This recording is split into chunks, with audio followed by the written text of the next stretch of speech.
E vamos para um texto que é muito conhecido, irmãos. Capítulo 19 deste Evangelho. Vamos ler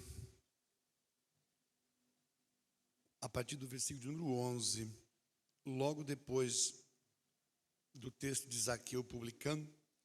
Vamos meditar na parábola hoje, a parábola dos 10 servos e das 10 minas. Amém? Vamos ler esse texto, me acompanhe, por favor. E ouvindo ele essas coisas, ele prosseguiu e contou uma parábola, porquanto estava perto de Jerusalém, e cuidavam que logo se havia de manifestar o reino de Deus. Disse, pois, certo homem nobre partiu para uma terra remota, a fim de tomar para si um reino e voltar depois. E chamando 10 servos seus, deu-lhes 10 minas e disse-lhes: negociai até que eu venha. Mas os seus concidadãos aborreciam-no e mandaram após ele embaixadores, dizendo: não queremos que este reine sobre nós. E aconteceu que, voltando ele, depois de ter tomado o reino, disse que lhes chamassem aqueles servos a quem tinha dado o dinheiro, para saber o que cada um tinha ganhado, negociando. E veio o primeiro dizendo: Senhor, a tua mina rendeu 10 minas. E ele lhe disse: bem está, servo bom, porque no mínimo foste fiel, sobre 10 cidades terás autoridade.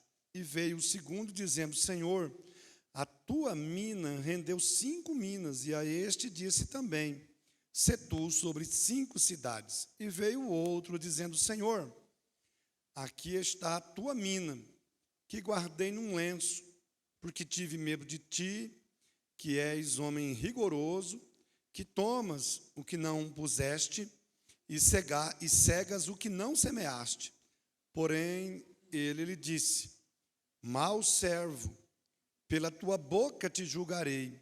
Sabias que eu sou homem rigoroso, que tomo o que não pus e cego o que não semeei. Por que não pusestes, pois, o meu dinheiro no banco, para que eu, vindo, o exigisse com os juros? E disse aos que estavam com ele: tirai-lhe a mina, e dai-a ao que tem 10 minas. E disseram-lhe eles: Senhor, ele tem 10 minas. Pois eu vos digo que a qualquer que tiver, ser-lhe-á dado, mas ao que não tiver, até o que tem lhe será tirado. Verso 27, o último.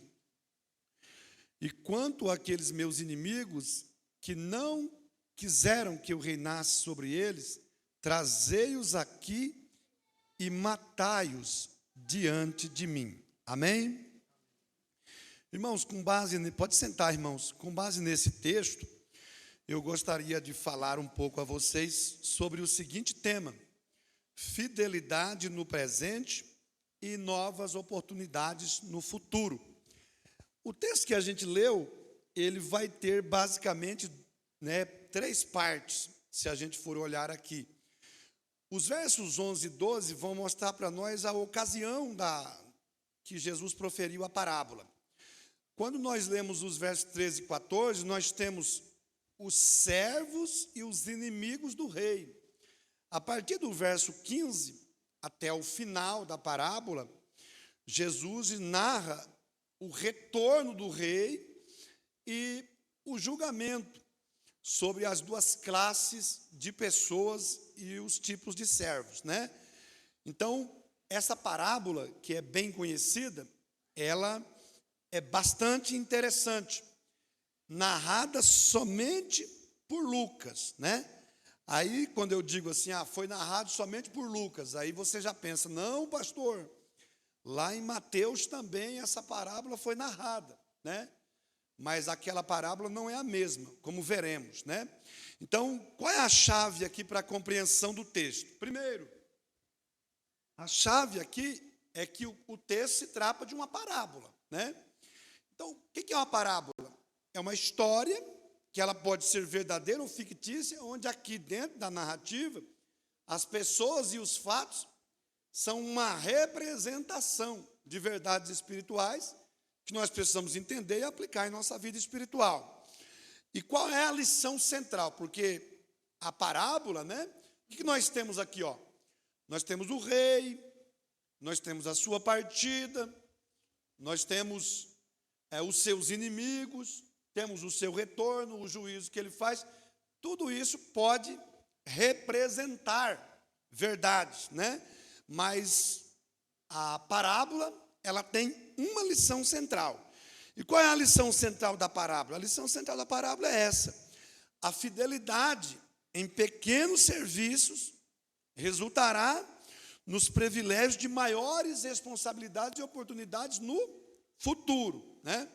Então, o tema da parábola é esse, né? Fidelidade no presente, novas oportunidades no futuro. Vamos olhar para a ocasião da parábola, o versículo de número 11. Me acompanha aí. O texto vai dizer claramente, ó: e ouvindo eles essas coisas, ele prosseguiu e contou uma parábola. Aí vem a palavra, ó: porquanto estava perto de Jerusalém. Na verdade, aonde Jesus estava quando ele contou essa parábola? Ele ainda estava em Jericó, onde ele salvou a Zaqueu. Então, Jesus estava na cidade de Jericó e veja o que Lucas diz, ó: ouvindo eles essas coisas, ele prosseguiu e contou uma parábola. Aí ele explicou por que ele contou a parábola, ó: porquanto ele estava perto de Jerusalém, e a palavra vem aqui, ó: e cuidavam que logo se havia de manifestar o reino de Deus. Então, a parábola, ela foi contada para corrigir um conceito errado dos discípulos sobre o reino de Deus. Imagina comigo, ó, que Jesus, ele está em Jericó e agora ele está subindo para Jerusalém, já está para chegar em Jerusalém. Quem está seguindo ele? Uma grande multidão. E uma multidão eufórica, porque qual era o pensamento deles? Quando Jesus chegar lá em Jerusalém, ele vai quebrar tudo, né? Ele vai expulsar os escribas e os fariseus, vai destronar os sacerdotes, ele vai assentar no trono de Davi, e aí ele vai montar um exército, e vai fazer guerra, e vai destruir os romanos, e aí ele vai estabelecer o reino de Deus, né? E os discípulos carnais vão olhar para o outro e dizer assim: quando chegar lá você vai ver, Jesus vai quebrar tudo, e vai chegar o reino de Deus, né? E como eu sou o maior no reino de Deus, então eu serei grandemente honrado. Judas pensava assim enquanto ele ia: eu serei o tesoureiro do reino de Deus, né? Estava todo mundo empolgado. Então Jesus contou essa parábola, porque às vezes, irmão, Deus não trabalha como a gente pensa, né? Como a gente pensa, às vezes você pensa que Deus vai fazer de um jeito, e não é daquele jeito que as coisas funcionam. Então Jesus estava aqui corrigindo conceitos. Aí ele contou uma parábola, né? E ele começou a contar a parábola. Olha para o versículo número 12, ó. Disse, pois, certo homem nobre partiu para uma terra remota, a fim de tomar para si um reino e fazer o quê? Voltar depois. Vamos ler juntos ali no texto ali, ó. Vamos lá, 1, 2, 3. Disse, pois, certo homem nobre partiu para uma terra remota, a fim de tomar para si um reino e voltar depois. Ó, Jesus está indo para Jerusalém. Qual é o pensamento dos discípulos? A hora que ele chegar lá, ele vai estabelecer o reino. Para corrigir esse conceito, ele contou a parábola, que tem uma base histórica. Onde Jesus está? Em Jericó. Numa ocasião histórica anterior, na situação política de Israel, o que aconteceu? Quando Herodes morreu, a história secular conta que o seu filho Arquelau, porque quando alguém ia receber um reino, mesmo que a pessoa fosse reinar aqui, o que ela tinha que fazer? Ela tinha que viajar a Roma. E lá, ela tinha que jurar fidelidade a César, aí receber a autoridade para reinar, voltar depois. Então ia lá, tomava posse do reino e voltava depois. Então a história diz que Arquelau, ele partiu de Jericó, foi a Roma, não é isso? Aí César deu a ele a autoridade para reinar em lugar de Herodes, o seu pai. Ele tomou o reino, só que a história diz que quando ele partiu, os judeus mandaram uma comitiva atrás dele, dizendo também para César: nós não queremos que este reine sobre nós. Então, o que Jesus estava querendo contar com essa parábola? Ele estava querendo dizer assim: gente, calma aí. Eu sou o Messias, mas eu não vou estabelecer o reino como vocês querem agora. Eu estou indo para Jerusalém, mas chegando lá, ao invés de ser posto no trono, eu morrerei na cruz.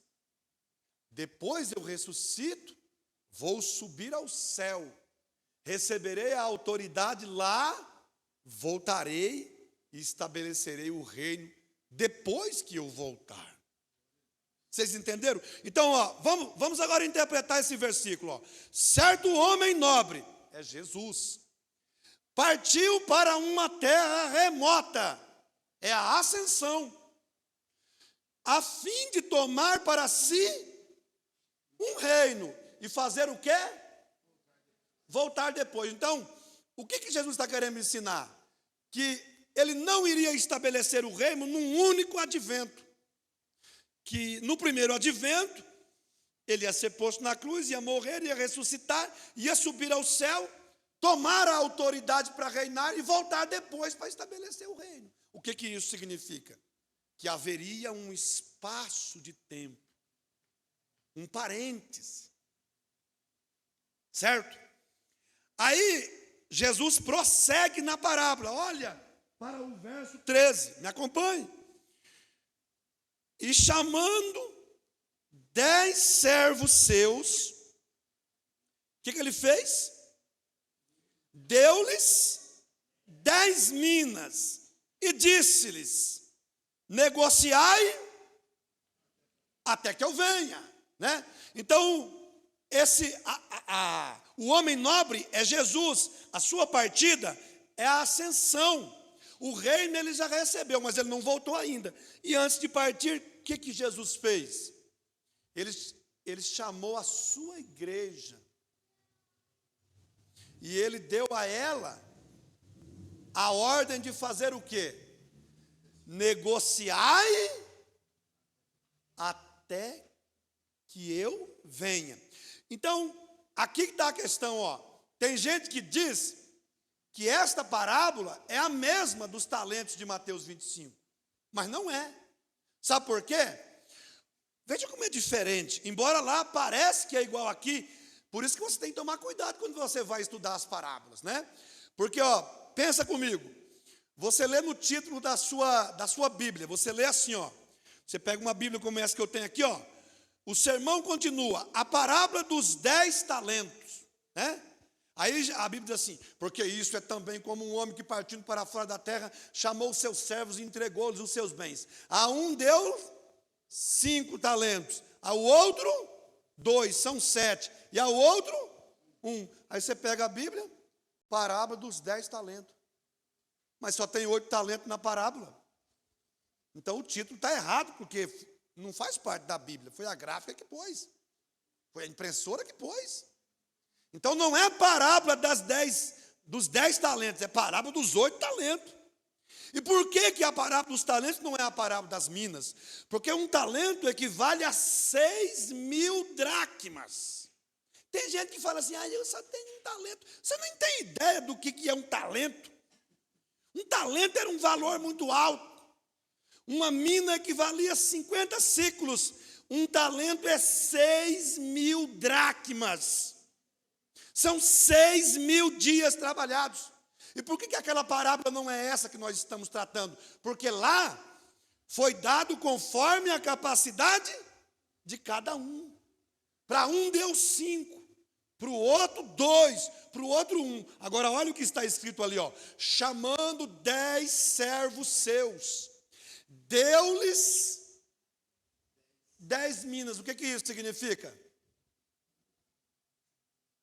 A mina, que é a própria oportunidade da vida eterna. Porque eram 10 servos e deu-lhes 10 minas. Então, lógico, uma mina para cada um. Até aproveitando a gíria, não pode ter 2 minas não, viu?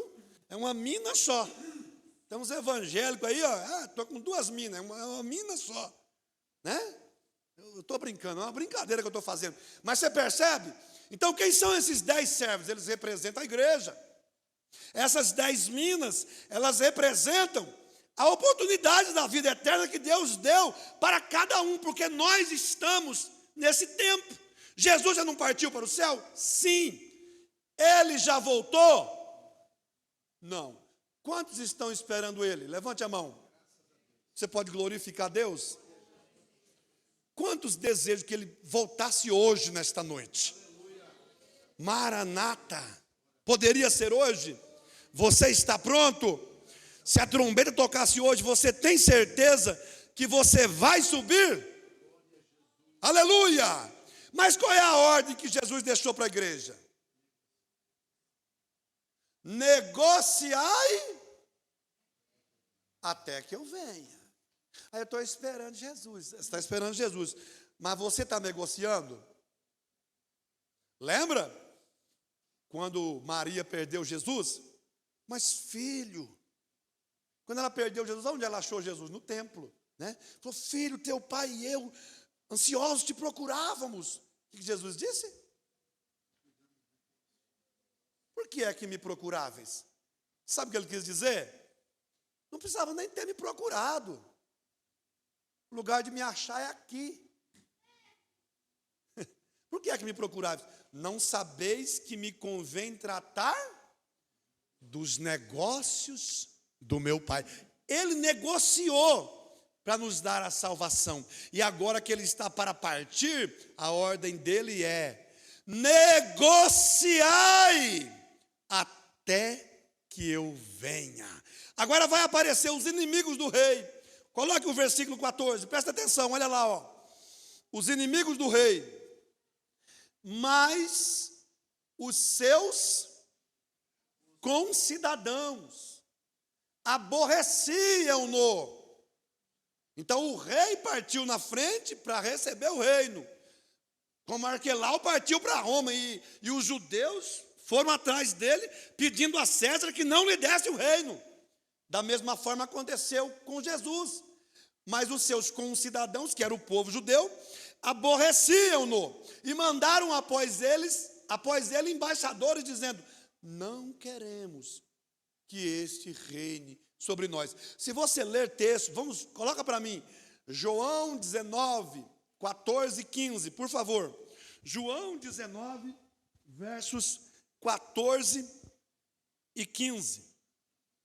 Olha o que o texto diz.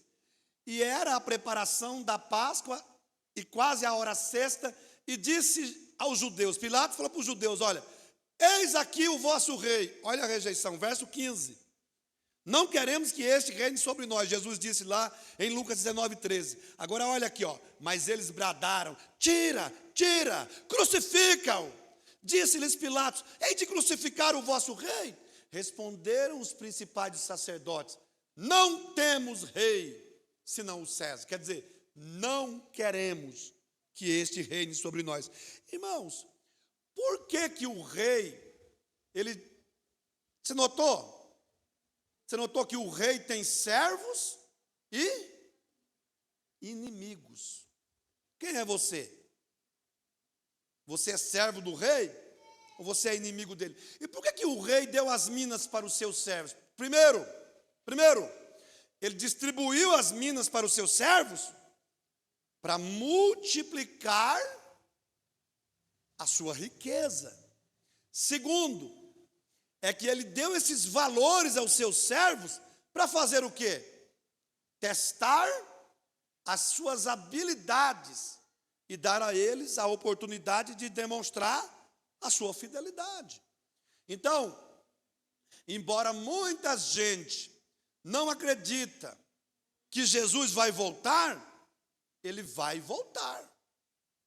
Coloca o versículo de número 15 para mim, por favor. Lucas 19, 15. Olha o que o texto está dizendo, ó. E aconteceu que, voltando ele, depois de ter tomado o reino. Já escutou aquela história que você fala assim, ó, Jesus vai voltar. E o que o ímpio fala para você? Eu acho que ele não vem aqui de novo. Porque ele veio aqui uma vez, colocaram ele na cruz. Mas é que a primeira vez ele veio como cordeiro para morrer. Mas no segundo advento ele vem como leão da tribo de Judá para reinar. Da primeira vez ele veio para ser pregado no madeiro. Quando ele vier, ele virá para assentar no trono de Davi.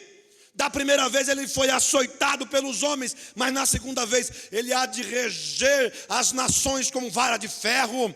No primeiro advento ele veio como servo sofredor de Isaías, mas ele virá uma segunda vez e ele não vem para sofrer, ele vem para reinar, porque ele é o Rei dos reis e o Senhor dos senhores.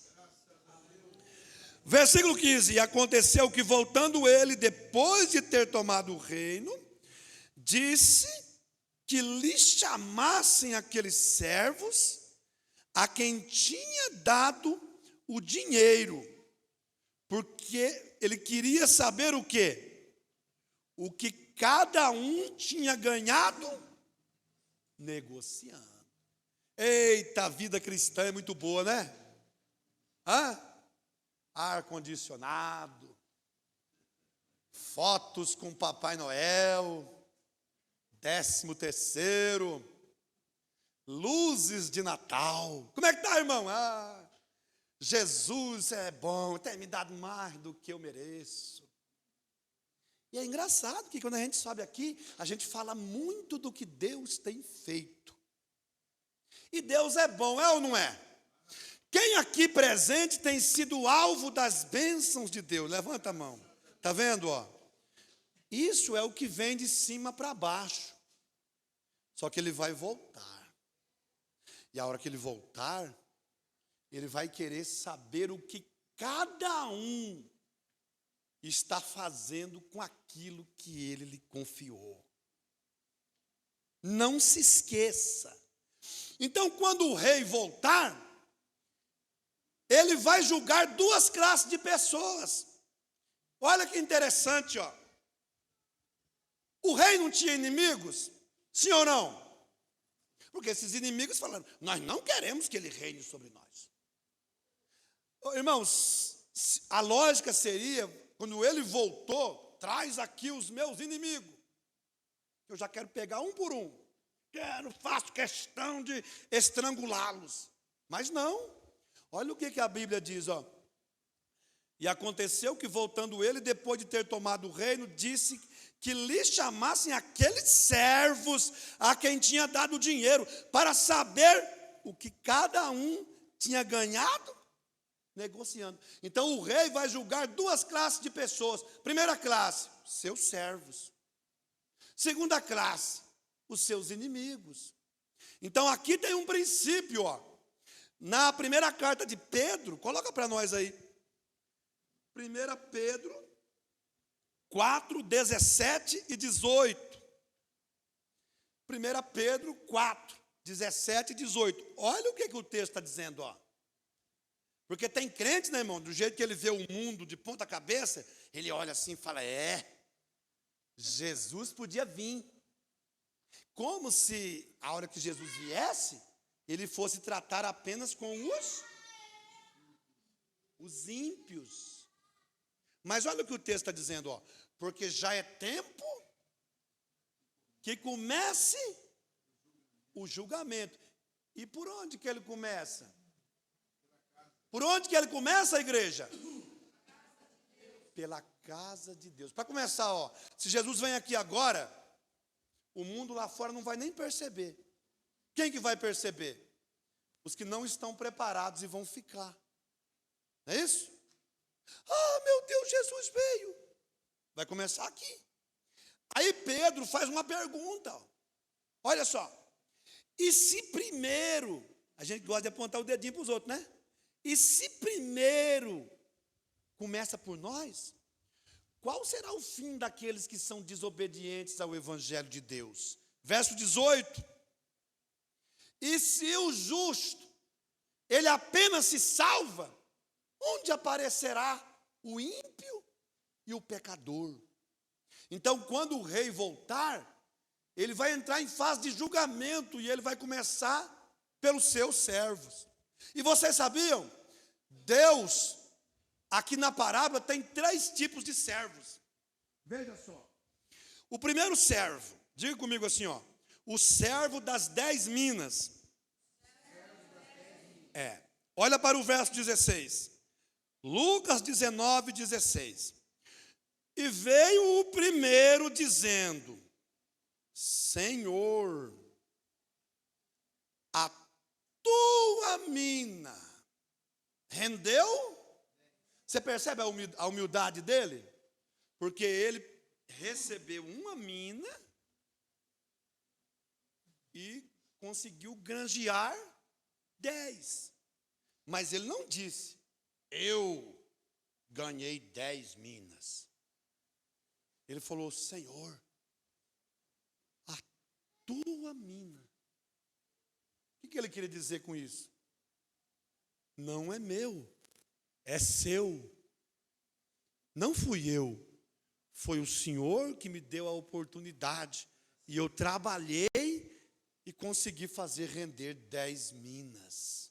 Pode ver, quando você elogia o servo verdadeiro, ele levanta a mão e diz: a Deus toda a glória. Né? E o fiel nem gosta de elogio. Olha para o verso 17. E ele lhe disse: bem está, servo bom. Por quê?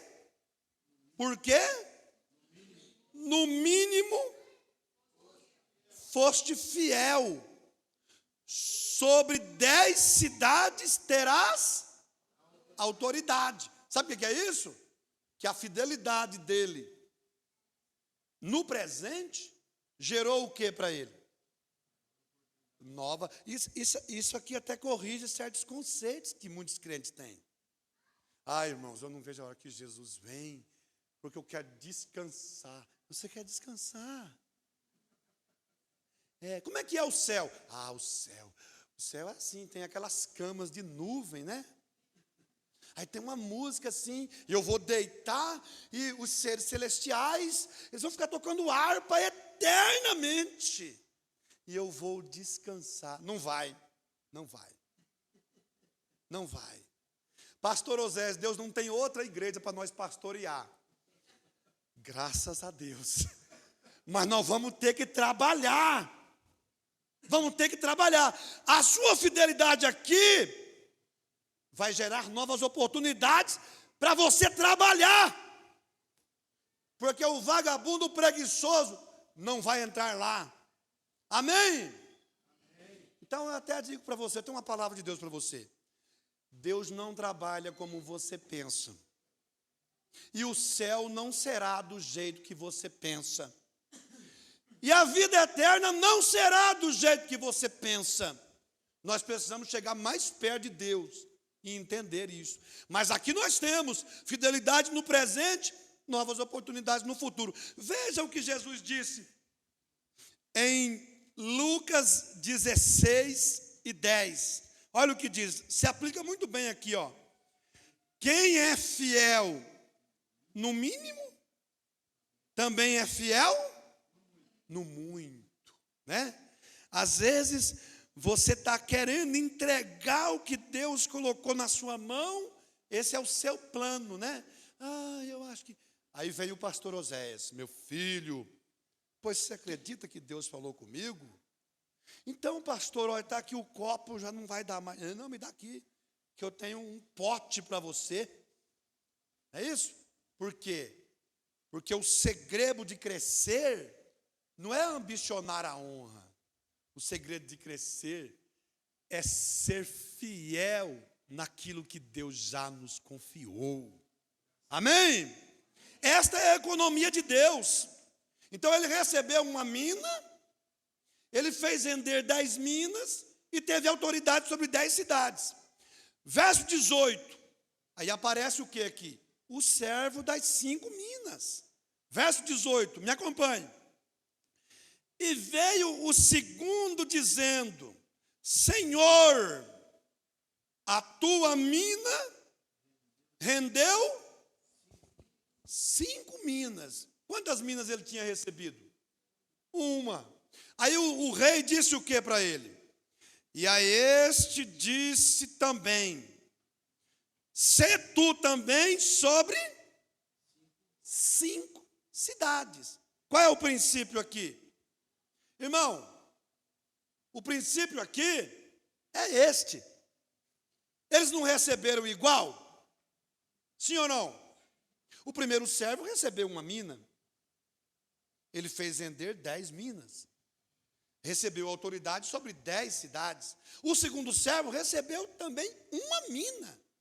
Mas ele só conseguiu fazer render 5 minas. A recompensa dele poderia ser igual à do outro? Não. Não. Então, qual é o princípio aqui? 1 Coríntios 3 e 8. Coloque o texto. Vamos lá, coloque o texto. 1 Coríntios 3 e 8. Olha o que está escrito, ó. Ora, o que planta e o que rega são um, mas cada um receberá o seu galardão. O que é galardão? Salário? Eu sirvo o Deus do André, e o André serve o meu Deus. Deus deu uma mina para ele, deu uma mina para mim. E a minha mina está impedindo o nariz assim, ó. Eu estou brincando com os irmãos. Nós recebemos a mesma salvação. Agora, se ele trabalhar mais, eu não vou poder naquele dia dizer assim: mas Deus, por que o Senhor está dando mais para ele do que para mim? Então note que tem gente, né, que fala assim: tudo bem, eu não estou fazendo nada, né, e nem quero também fazer. Ô, geração que não quer compromisso. Não sei se aqui em Macatuba tem, mas lá em São Manuel tem. A pessoa fica, né? Pensa que a vida cristã... Eu ouvi um pastor esses dias falando um negócio que eu fiquei assustado. Ele disse que só 20% da igreja ora, só 20% da igreja congrega assiduamente, só 20% da igreja contribui, né? E os outros 80%, eles são salvos? São, mas eles não vão receber o galardão de um fiel. Então, se você é fiel e trabalha com amor, saiba que segundo o teu trabalho, assim será a sua recompensa. Guarda isso. O terceiro servo, aqui aparece o servo infiel. Olha aqui, ó. Vai comigo para o versículo de número 20. E veio outro dizendo: Senhor. Então quem que é esse aqui? É o servo desobediente. É o servo desobediente. Veja, irmão, o que ele falou, ó. Senhor, aqui está a tua mina. Que ele fez o quê? Que ele fez o quê, igreja? Espera aí. Ó. O rei, quando partiu, chamou ele, entregou para ele, ó. Está aqui. Ele pegou, qual foi o trabalho que ele teve? Pegou o lenço, embrulhou, foi lá e falou: vou guardar isso aqui. Guardou a mina. Aí ele estendeu a rede e ficou cantando, né? Eu quero trabalhar para meu Senhor. Hã? Então, o que o rei falou para eles quando o rei partiu? Negociai até que eu venha. O que ele fez? Ele guardou e ficou esperando. Então tem 2 tipos de crente, né? Se eu perguntasse, quem está esperando Jesus? Todo mundo ia levantar a mão. Mas na verdade tem aqueles que eles estão descansando e esperando. Sabe, pastor, eu acho que Jesus até podia vir, viu? Ah, meu Deus, que vida dura. Então, está descansando e esperando. E tem aquele outro que está fazendo o quê? Ele está esperando e trabalhando. Qual é a pergunta que Deus tem para você? Meu filho, minha filha, você está descansando e esperando, ou você está trabalhando e esperando? Então, a primeira característica desse sujeito aqui, ele foi desobediente. Segunda característica, olha o que a Bíblia diz, ó. Senhor, aqui está a tua mina, que guardei num lenço. Então, o que nós entendemos que ele também é? Preguiçoso. Né? Preguiçoso. O que a Bíblia diz para o preguiçoso? Provérbios 6:6. Coloca para mim o texto do preguiçoso. Vamos ler juntos? 1, 2, 3.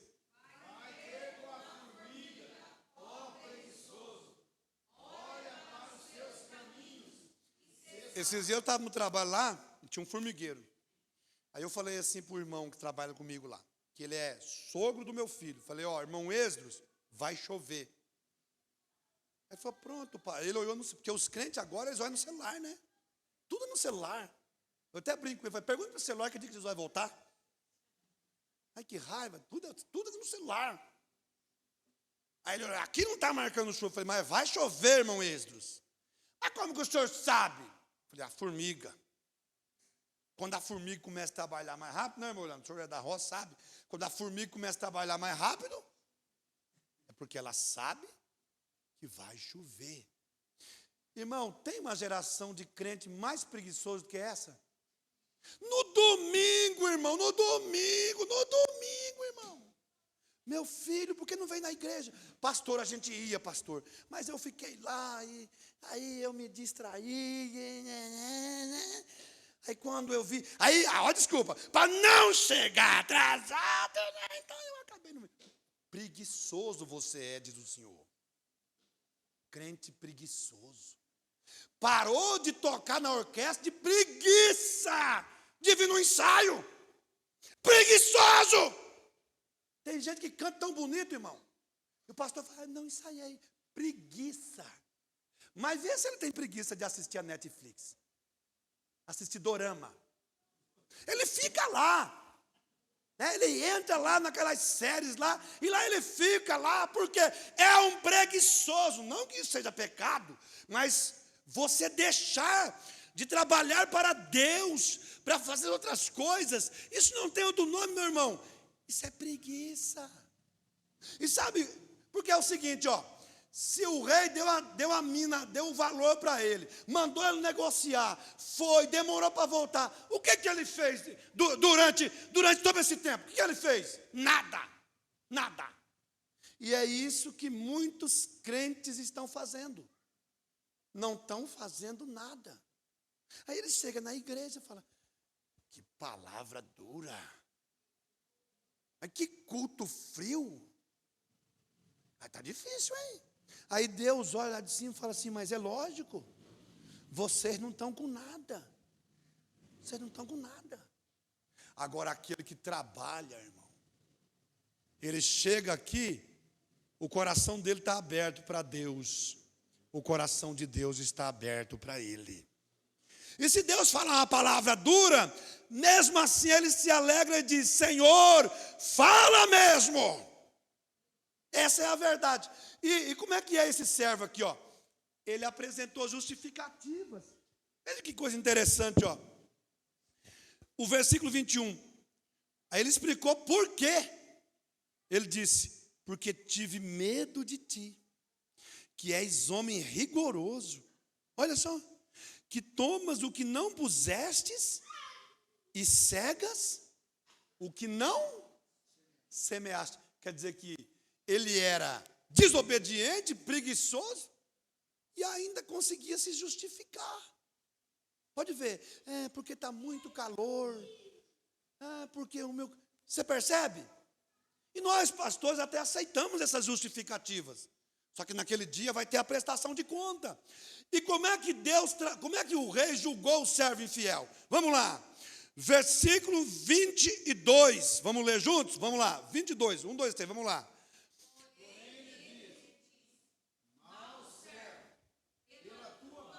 Para aí. Como é que Deus vai julgar o infiel? Pela boca dele. Irmão, isso é muito sério. O crente some. Aí ele vem no culto. Aí ele canta. Eu quero estar em sua casa. Aí ele não vem na oração, aí ele canta. Deus não rejeita a oração.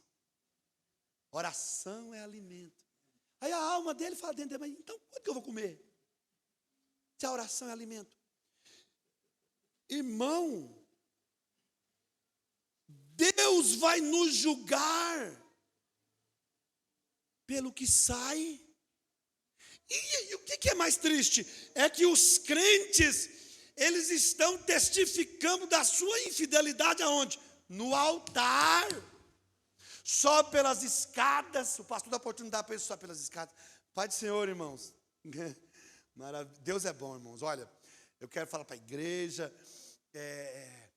Eu sei que eu estou em falta.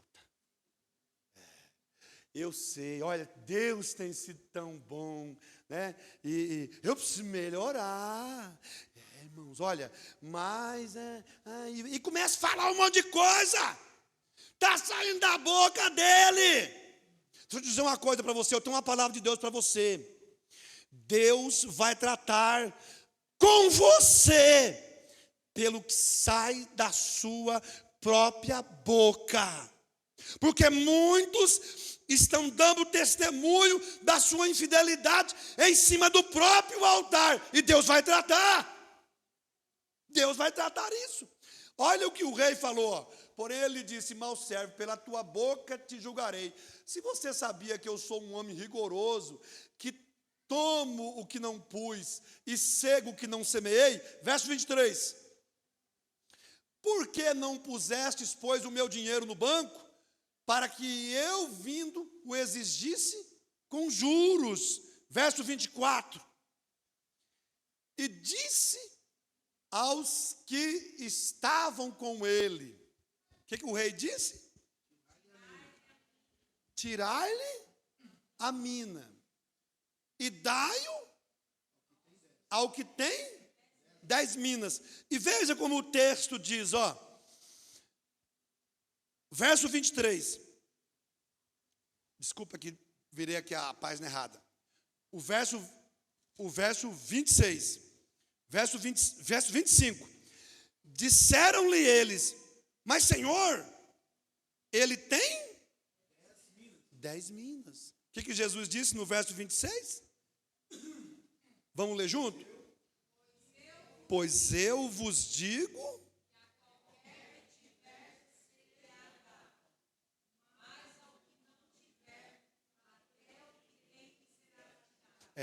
Sabe quantas vezes Jesus falou isso? 1, 2, 3, 4, 5. 5 vezes Jesus falou isso. Que aquele que tem, será dado. E aquele que não tem, até o pouco que ele tem, lhe será tirado. Você conhece alguém que pregava e perdeu a graça de pregar? Por negligência? Não, eu não. Eu não, pastor. Você percebe? Que as coisas de Deus, elas seguem esse princípio. O rei fez o quê? Ele pegou a mina desse indivíduo e deu para o que tinha trabalhado mais. Então ele perdeu a oportunidade. Aí o rei chamou o inimigo. Mandou trazer os inimigos. Olha para o verso 27. Eu aqui estou encerrando a palavra. Verso 27. Vamos ler juntos?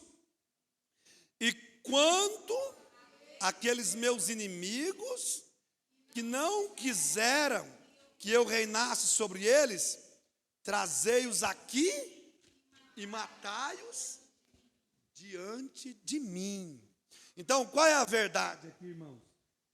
Jesus vai voltar. E quando Jesus voltar, vai acontecer 3 coisas. Os seus inimigos serão destruídos. Os servos infiéis serão envergonhados. Os servos fiéis serão publicamente honrados e recompensados. Fique com essa palavra em seu coração. Pastor Oséias.